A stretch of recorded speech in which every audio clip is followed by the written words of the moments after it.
Pois é, e ainda sobre esse assunto, o presidente Lula recebeu dirigentes da Anfávia hoje em Brasília e deram a ele um alerta que a medida não foi bem recebida pelas montadoras de veículos. Aqui no nosso estúdio, o repórter Matheus Dias chegando. Tudo bem, Matheus? Por qual motivo, hein? O setor não gostou muito. Bem-vindo, boa noite. Tiago, uma ótima noite a você, ótima noite a quem nos acompanha aqui no Jornal Jovem Pan. O motivo, então, apontado pela Anfávia, a Associação Nacional dos Fabricantes de Veículos Automotores, é por conta da durabilidade e talvez de uma degradação precoce de componentes veiculares. Então, isso porque, mesmo que para a população, as pautas do governo que prevêem a redução, ou pelo menos a contingência dos preços, do aumento dos preços por conta da guerra, sejam medidas populares, para a Anfávia, por exemplo, talvez as medidas para tal não são tão populares assim. A questão da nova mistura do etanol para se transformar em E32, como disse o ministro de Minas e Energia, Alexandre Silveira,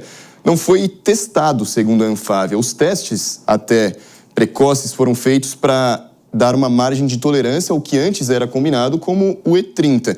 E aumentar, então, a mistura de etanol na gasolina poderia acabar degradando principalmente combustíveis plásticos e de borracha. Eles falam até num trecho que o aumento do teor do etanol pode comprometer elastômetros, mangueiras e vedações em sistemas que não foram projetados para essa concentração, podendo causar, então, uma degradação precoce. Só que, Tiago, essa fala da Anfávia, essa decisão e até o que eles defendem já tinha sido passado para o governo e para o Ministério de Minas e Energia em maio.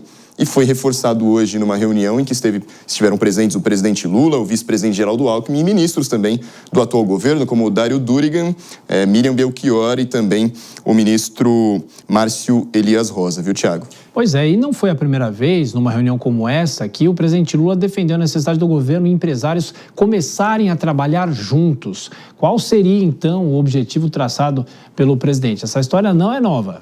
Essa história não é nova, Tiago, e mesmo que nessa reunião de hoje Lula não se ateve a falar em combustíveis, ele falou mais sobre realmente aumentar a produção veicular, aumentar a fabricação e também a exportação dos veículos produzidos aqui no país. Ele deu uma série de medidas que podem ser feitas em conjunto entre poder público e privado, mas primeiro ele se vangloriou de um número que pode ser conquistado esse ano, que é a produção de 3 milhões de veículos aqui feitos no Brasil, um número esse que não é alcançado desde 2014, por isso comemorou ao lado do presidente da Anfávia. Vamos ouvir. Vocês vieram aqui, nós sentamos com vocês, discutimos, fizemos as medidas que tinha que fazer, o Congresso Nacional aprovou o que tinha que ser aprovado e o resultado é esse. A gente vai voltar a emplacar 3 milhões de carros outra vez, porque quando nós votamos estava emplacando apenas 1.600.000.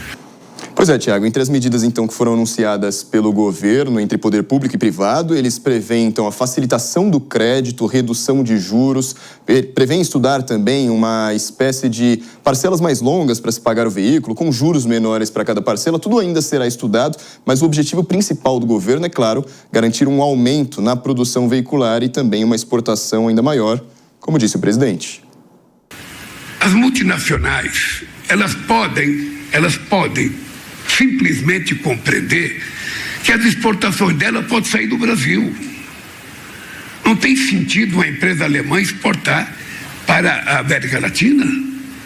Não tem sentido, ou seja, poderia ser exportado daqui do Brasil, um lugar que tem 16 mil quilômetros de fronteira, que dá para ir a pé, dá para levar nas costas o carro, ou seja, não tem sentido o continente africano que está aqui, o cara comprar um carro do Japão, se tem empresa japonesa produzindo aqui, que se exporte daqui. Mas isso só vai acontecer, Igor, se a gente quiser e trabalhar. Sabe, não é a gente ficar aqui esperando que um dia levante o empresário, sabe, de um país africano, pega um avião e venha para o Brasil e fala, eu quero comprar carro aqui. Não. É nós que temos que ir para lá, temos que vender o nosso produto, facilidade que nós podemos dar e incentivo que a gente puder dar. Pois é, Tiago, e nessa mesma reunião, o presidente da Anfávia, então Igor Calvelli, comemorou um dado, inclusive deu uma placa de presente a Lula pelos 100 milhões de veículos produzidos aqui no país nesses 70 anos de Anfávia, desde 1957, esse dado. É isso. Então, reunião do presidente Lula com o setor produtivo. O Matheus volta na nossa programação e só reforçando que o objetivo do presidente Lula é justamente conclamar os empresários. Ele já tinha feito isso no tarifaço de Donald Trump para que o setor busque novos mercados. Denise Campos de Toledo tem essa questão da mistura dos combustíveis, mas também quando o presidente falou dessa história de parcelar carro em até 72 vezes, é um déjà vu de outros mandatos. Tem uns equívocos aí em relação ao contexto atual. Primeiro, para você estimular a produção de fato de veículos, não precisa de incentivo, precisa de uma revisão de carga tributária. O carro produzido aqui do Brasil, ele tem das maiores cargas tributárias do mundo.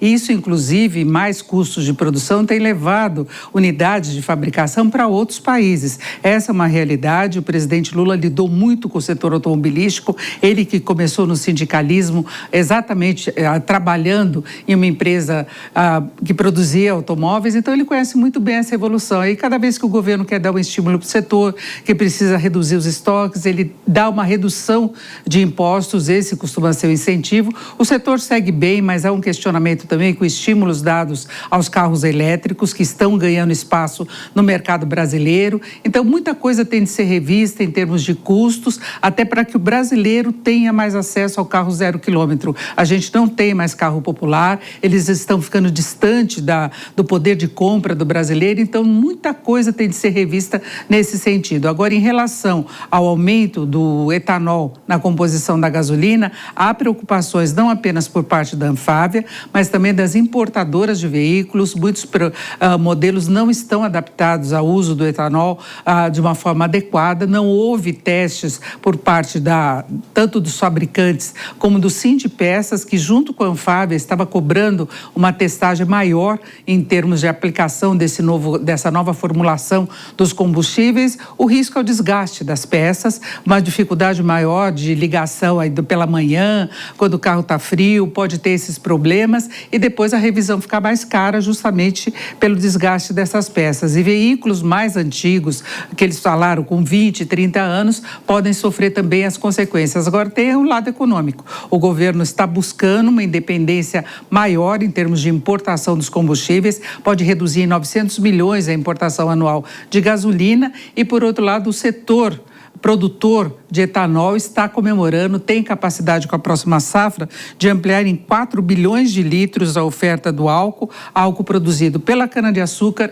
e também de milho. E vale lembrar só, mas para finalizar, que o etanol está naquela pauta de reclamações dos Estados Unidos, que gostariam de ter uma abertura maior para o mercado de etanol do produto que vem de lá. Mas nós temos uma capacidade produtiva muito grande, não há nenhum acordo nesse sentido. Então, entra também nesse pacote aí dos estudos dos Estados Unidos para aplicação de tarifas contra o Brasil.